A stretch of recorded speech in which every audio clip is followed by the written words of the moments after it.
In a huge turn of events, Russia's monumentally important Crimean Bridge was attacked in the morning hours of October 8, 2022. The bridge itself connects the Russian mainland to Russia-annexed Crimea, and it is hard to overstate the bridge's value. The structure cost Russia $3.6 billion to build, and the best US-based analogy I can think of, both symbolically and monetarily, is if someone attacked the Golden Gate Bridge. We do not yet know who hit the Crimean Bridge, but all speculation right now is focused on Ukraine. The country's official Twitter account simply responded by describing the attack as a sick burn, and in the absence of official credit claiming, that's the premise we will be going with for the rest of this video, though it is possible that a militant group or false flag operation is at work here. In any case, why was it hit, and what are the consequences? The simplest answer is that it will limit Russia's ability to resupply both Crimea and the southern front of the war.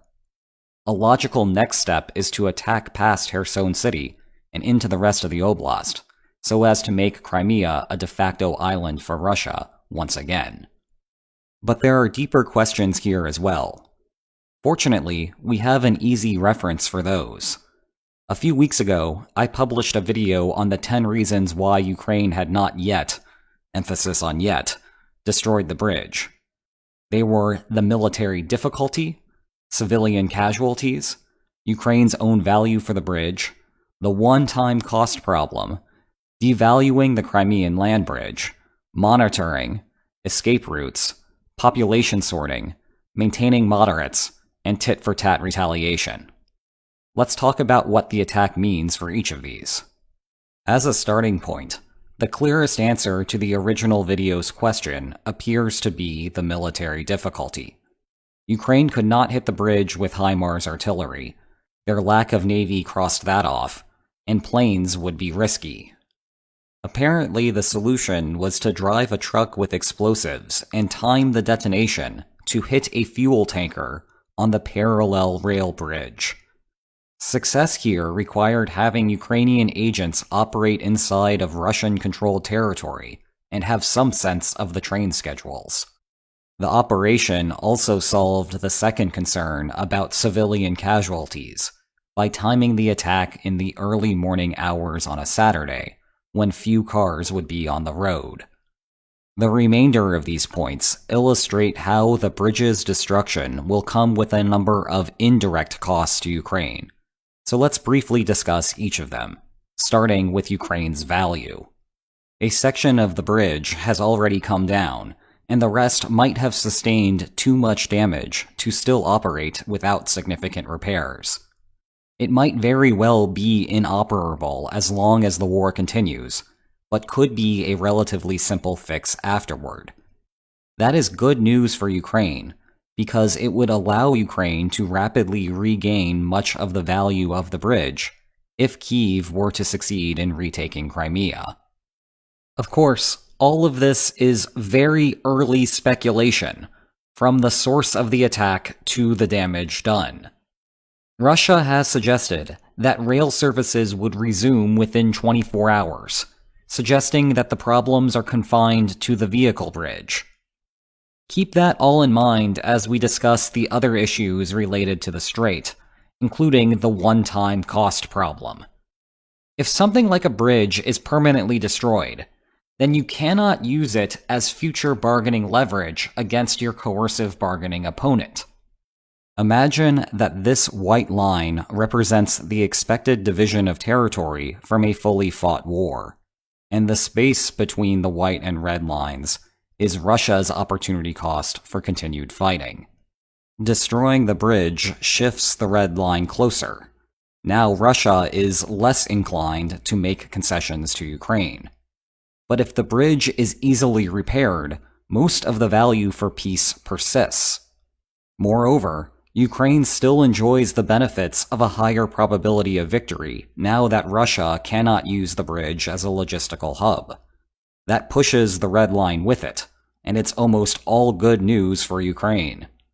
It also means that Russia need not obsess over the Crimean land bridge if Ukraine ultimately cannot retake the peninsula.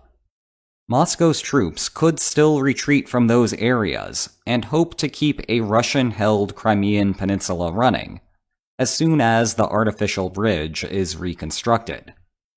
In the meantime, Western intelligence will have a hard time monitoring the military equipment coming into the area, as none of it will be funneled through the easy-to-track bridge. But that was a side benefit for keeping it standing, and never a real pivotal consideration. Regardless, the lack of an escape route will complicate Ukraine's desire to retake and hold the peninsula over the long term. If Ukraine invades, Russian troops no longer have a proverbial golden bridge to retreat across. That means the Ukrainian army will suffer more casualties, even if there is a successful operation. Part of what might be motivating the decision is that Ukraine has experienced few issues thus far fighting constrained Russian forces near Kherson, who also lack a golden bridge. Meanwhile, there are two longer-term problems that Kyiv will have to confront, beginning with local allegiances. Due to the Sevastopol naval base and Crimea being a part of Russia until a transfer order in the 1950s, the Crimean population naturally has greater affinities for Russia relative to the rest of Ukraine.